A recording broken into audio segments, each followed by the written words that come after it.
After my diagnosis, I was rather quickly referred to the rheumatology department of the nearest university hospital.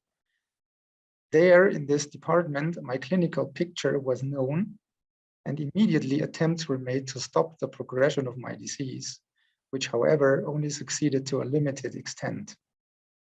The drug therapy was increased relatively quickly with the drugs available at that point of time. That means starting from mild anti-inflammatories up to IV administration of cyclophosphamide, which is considered one of the strongest suppressive drug with even a life dose, which cannot be exceeded. So you could say I received the whole range of medical treatment available. The therapy with cyclophosphamide probably stopped the progression in the lungs. Nevertheless, my biggest problem up to that point was also the involvement of the muscles, which include the heart. This is called overlap syndrome with polymyositis. And within 3 years from the first symptoms, my heart became so damaged by scleroderma that I had to undergo an organ transplant. And by the time of the transplant, for which I had to wait a total of 8 months, which is a short time by today's point of view, I had lost 40 kilograms of body weight, and most of it was muscle mass. So to answer the initial question, was it easy to find an effective treatment? I can say no, it was not easy. Not to say it was nearly impossible. After the surgery, I received medication, and I still receive medication to prevent organ rejection. And with this medication, my scleroderma and my general condition also improved. The immunosuppressive medication for organ transplant patients is stronger than that for scleroderma patients. I receive a combination of 2 strong immunosuppressive medications, and that seemingly, for my case, was the solution. And maybe it could be for other patients too. So you can say at the end, I found an effective treatment for scleroderma by being treated for organ transplant. And since then, my scleroderma settled to be stable.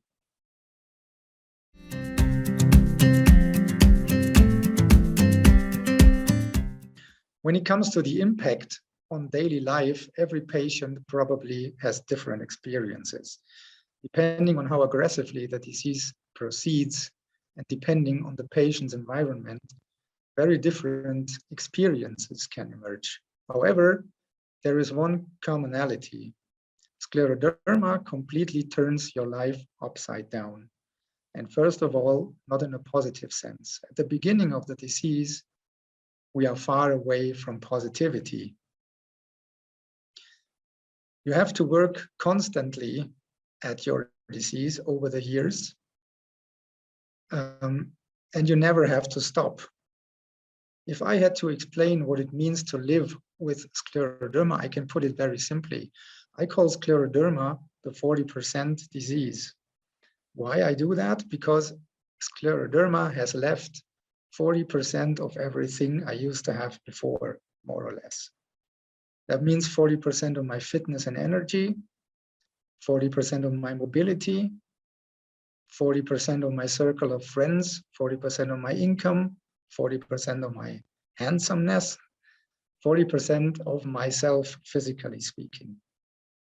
And this is not easy to cope with. As a scleroderma patient, you have to lower your previous expectations way down, and you suddenly have to focus on completely different things. You must fill your life with things that are still possible with the disease, and you have to learn to enjoy these new things. So letting go of things from the past, which is again not easy, and letting new things into your life that are different from what you were used to. And you never have to stop, never let go. You have to keep fighting and moving on. You have to inform yourself about the disease, and you have to build and maintain networks. And you cannot be lazy, never.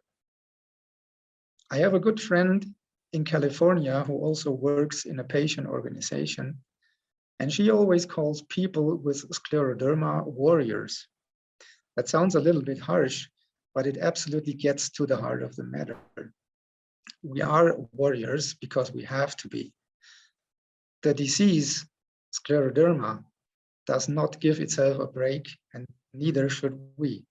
So it takes a lot of strength, and every patient with scleroderma is a strong human being and needs lots of energy to be a warrior.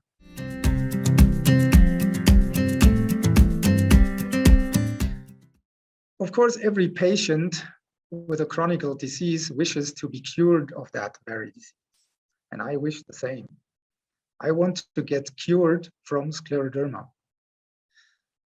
And I think one should not hold back to say this just because scleroderma is considered still incurable. This is kind of a mandate to the medical community, so why not to say it? And us patients would be very happy to cooperate in this task. We don't want to sit lazily in our armchairs and wait for something to happen. We are willing to participate. But coming back to the possible things at the moment, in the meantime, what would be very important to me is an effective treatment for fatigue. Because this constant exhaustion you carry around kind of paralyzes you in every aspect of life. Oftenly, you would like to do things that are good for you, but you simply don't have the energy to do so. Apart from all the physical limitations that can be managed quite well these days, by the way, fatigue is one of the symptoms that limits the most. And it feeds one of the worst feelings for me, which is to be treading water, to not moving forward, to not evolving, not being able to move forward and improve in life. And this is where fatigue has a big impact. When you wake up in the morning and you feel like you have been hit by a truck, even though you haven't done anything yet, the rest of the day becomes very difficult. The motivation that you would have in mind is destroyed by the permanent physical heaviness that fatigue means and impacts. So living with scleroderma would be a lot easier if we could put aside the fatigue. That's what I would ask for.